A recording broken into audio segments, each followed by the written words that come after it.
Welcome, Internet. I wanted to mention, I want to talk about two things real fast so I can share this on two different posts. One is about deer in Texas versus New Hampshire. And if I have to pause this real fast, I'm warming the oven up. The other is about what job my father and grandfather did. So let's talk about the deer first. When I first moved up here and I saw, let me go back, in New Hampshire, as far as I know, the only deer we have are whitetail. Now, Texas has mule deer and whitetail. Mule deer are a heftier looking deer, and they have big mule looking ears. But when I first moved up here and I saw the whitetail, I was like, those look like mule deers, except for the ears. The reason for that is because they're hefty deer up here. I mean, we have stout deer. And I asked someone, actually our police chief, because I wasn't sure if maybe they were mule deer and that just the ears looked different or something. And he said, no, they're whitetail. That's all we have. So our whitetail in New Hampshire are big deer compared to whitetail in Texas. But then you have to also think about the environment, the different environments that they're living in. Up here, it's more hilly and rocky and mountainous, cold. I mean, tonight it's going to be like 0 degrees. I ran up to the store earlier, and it was sleeting. On the way up there, it was sleeting. On the way back, the sky cleared up. So, you know, the deer up here, they have to have more meat and fat on them in order just to survive. So they are bigger. They're larger deer. So, you know, even our turkey are larger. I shared with my daughter a picture of turkey out in the snow, and I don't know if the turkey are larger because they have more feathers, if they're larger because they have more meat or fat on them. I don't know, but they are larger turkey. Now, depending on what part of Texas you live in, I lived in all but 3 parts of Texas, essentially all but 3 parts of Texas. You know, far west Texas I never lived in, but I did go to. The Panhandle I never lived in, but I did go to. The Valley I never lived in, but I went to. I've been to every part of the state of Texas, okay? I've never been as far as El Paso, but I've been awfully close because I went to Big Bend, and me and my cousin, we went backpacking there, and we drove all the way.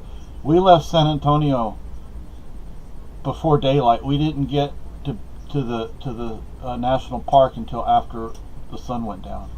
And let me tell you, I was flooring that car. I was probably scaring my cousin half to death.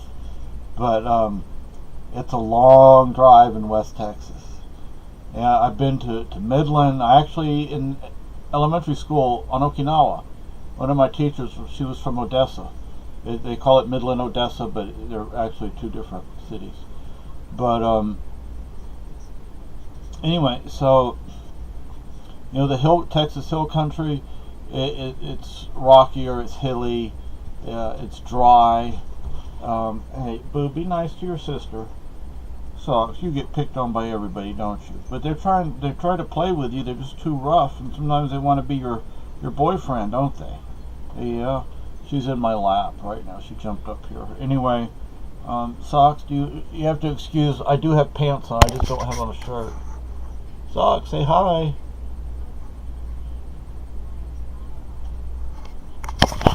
So, anyway,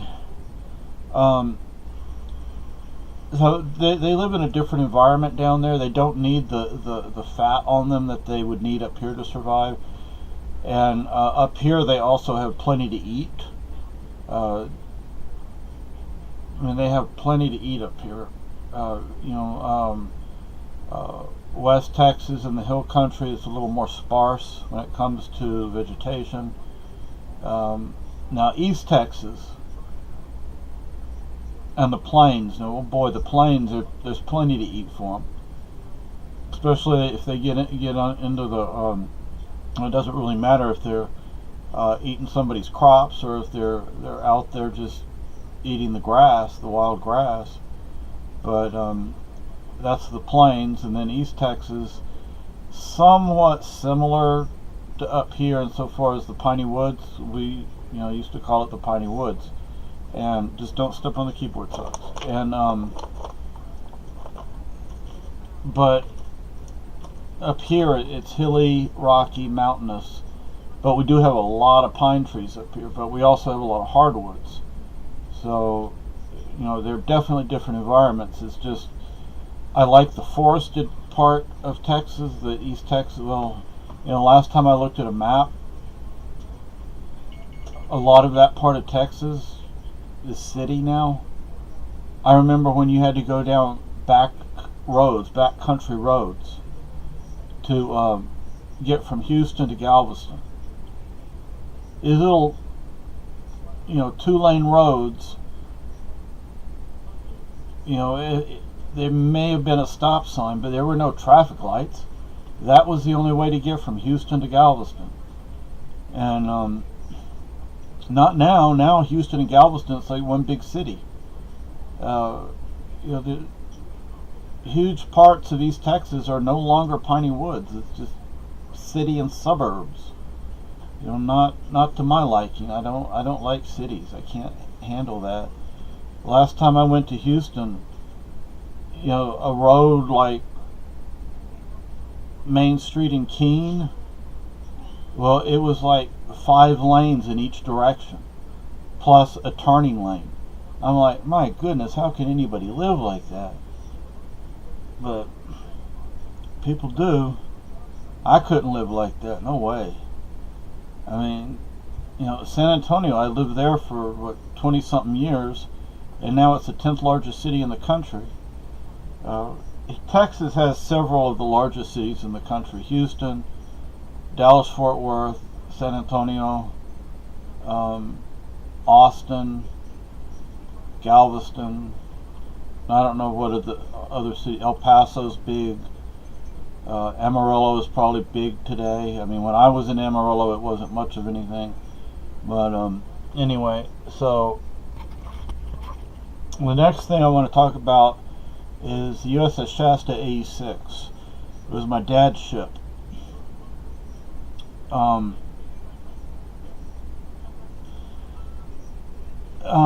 My dad was a stoker. Okay, that's what my family refers to them as. Okay, a stoker is a ship's engineer.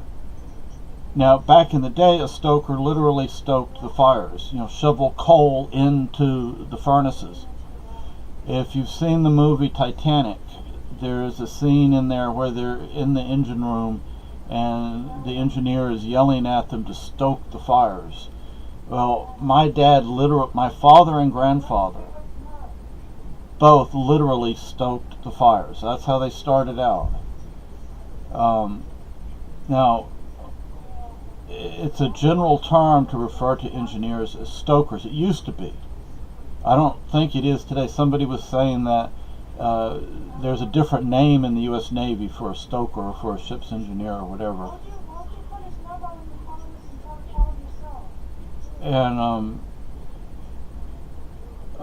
so my dad grew up on the docks.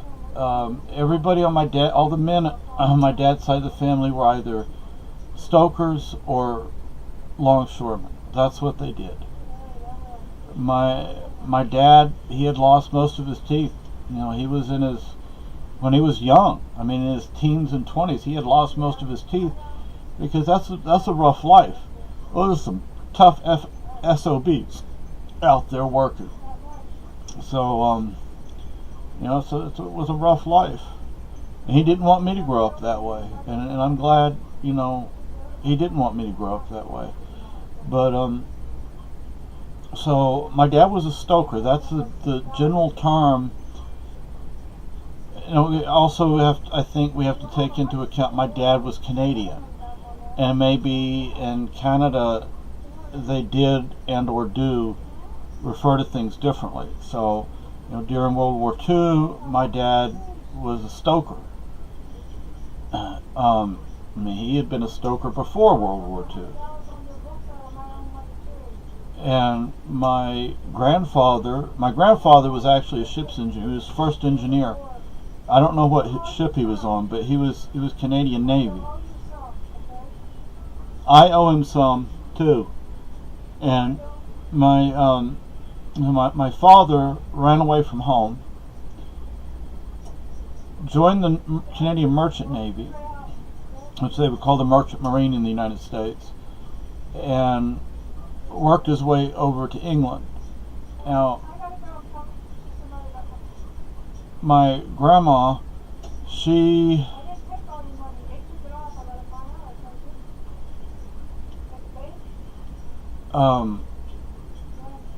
I had two aunties at the time. Then later I had three. One has passed away. But at the time I only had two aunties, and they were older than my dad. And my grandma, she's like, "Where's Jimmy? Where's my son?" And they're like, "We don't know, Mama." Well, eventually they broke down and said, "Mama, Jimmy went and joined the Merchant Navy." And my grandma was not happy. Oh, she was not happy. She went to her MP. They lived a couple of blocks from the Parliament building. She went over to her MP, which is Member of Parliament, and said, "You better find my son. I vote for your party. You better find my boy, and you better bring him back safe." And he was like, "Yes, ma'am. Yes, ma'am." And he did. He found my dad over in England, and I won't go into all of that, but I will. He was. They found him, and they arrested him or detained him, and held him in a jail cell, which to me is being arrested, eh? And he said, "Well, I'm 18, sir. I'm 18." And I said, "Well, we have reports that you're only 16. He said, "No, sir, I'm 18. And they were giving him cigarettes and stuff. So he's like, "Well, you're giving me cigarettes, you must think I'm 18. Well, coming from a particular generation, oh, geez, we could walk into a bar and buy a beer, and we weren't, we were nothing but teenagers. We weren't even close to 18. 12, 13, 14 years old. You could go buy cigars and pipe tobacco and cigarettes and dip and chaw, and so there was a generation where nobody batted an eye with that kind of stuff. But anyway, so they reported back to my grandma in BC, British Columbia, and said, "We found your boy and we're going to send him home." And she said, "No, you're not. You keep him there till the war's over." And I said, "Ma'am, we have too much going on over here. We can't keep him here." There was a war going on. London was being bombed and hit with V1 and V2 rockets and all that. So they shipped my dad back. I'm sure he worked his way back to Canada. And that was dangerous. It was more dangerous to be in the Merchant Navy than to be in the actual Navy, because you weren't supposed to be able to fire back. If in the Navy you had guns, in the Merchant Navy you weren't supposed to have guns on board. So they targeted those ships. The Nazis targeted the merchant ships. But my dad, thankfully, my dad got back safe. Later, he came to the United States. He talked it over with the family. Said, "Look, I want to go to the United States. What do you think about this?" They're like, "Why?" "Well, they've always treated me well. They've let me try things out on my own. They've answered my questions. They've taught me things. I've worked under a lot of different flags, and the Americans are the ones who they've been the best. They've treated me the best. They've taught me. They've let me learn. They've let me, experiment and so forth and so on. So I want to go to the United States." He could have gone to almost any country, especially any Commonwealth country. but he chose the United States. He was a footballer, which means he played. Today you'd call it soccer. I call it football, but it's spelled differently. And he he went over to the mainland, and he hitchhiked to the frontier, the border, and he had his football kit. Back then, the footballers wore boots, not cleats, and or they may have had cleats on the boots. I don't know, but they were boots, not shoes. And the border guard, he's like, "Where you going, boy?" He said, "Sir, I have a match in Seattle." He said, "No, you don't." He said, "Sir, I do. We're playing." My dad actually played for the Victoria Wharf Rats. The football club doesn't exist anymore, sadly. I mean, if I was a millionaire, I might start a new Victoria BC Wharf Rats club. But my dad, when he was a little tyke, when he was a tyke, he was the mascot for the club. And I used to have pictures, which I lost in the fire, but he wasn't much bigger than the ball was. Anyway, he eventually convinced the guard to let him go, even though he said the guard still didn't believe him. When he got out of sight of the guard, he threw his kit away, went to Seattle, went to the Merchant Mariners Hall, signed up, got a job. The U.S. government found out he was in the United States illegally. They said, "Boy, you have to either register for the draft or go back to Canada." This is during the Korean War. And he said, "Well, I'm just going to join the Army." So he joined the U.S. Army, wound up in the 6th Infantry Division, Fox Company. And then I don't know if you probably can't hear it, but there's stuff coming down outside. Anyway, so he didn't tell them everything about himself. He was an engineer, a ship's engineer. What my family refers to as a stoker. But anyway, so he didn't tell them that, and they said, "Boy, why don't you tell us that you were a ship's engineer?" He said, "Sir, I'm an immigrant. I think the best job should go to people who are native-born Americans. That's why I didn't tell you, because I figured, I'd get a better job, and I think those jobs should go to native-born Americans." And they said, "Well, we really don't care what you think. When we tell you to tell us something, you tell it to us. You tell us." So he wound up being transferred from the Army to the Navy. He was a private in the 6th Infantry Division, and he wound up being transferred to the Navy with a commission. And he was a ship's engineer, so that's what he did in the U.S. Navy. And he stayed in the Navy till late 50s, early 60s. When my parents married, he was still Navy. He was stationed in Norfolk, Virginia, and then he went back into the Army. Back into the Army as a captain. He always worked with ships. He was what they call the sail army. I believe that's the correct term. And he was port commander in Cadiz.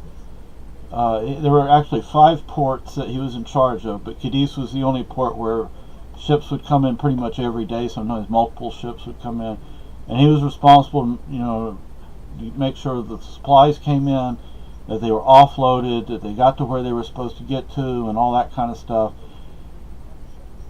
And this is Spain under Franco, so he had to grease the wheels sometimes. And that's where I was born. And then in Vietnam, he was, I believe, a company commander, 329th Transportation Corps Heavy Boats. And anyway, so I guess that's it. Thank you for listening.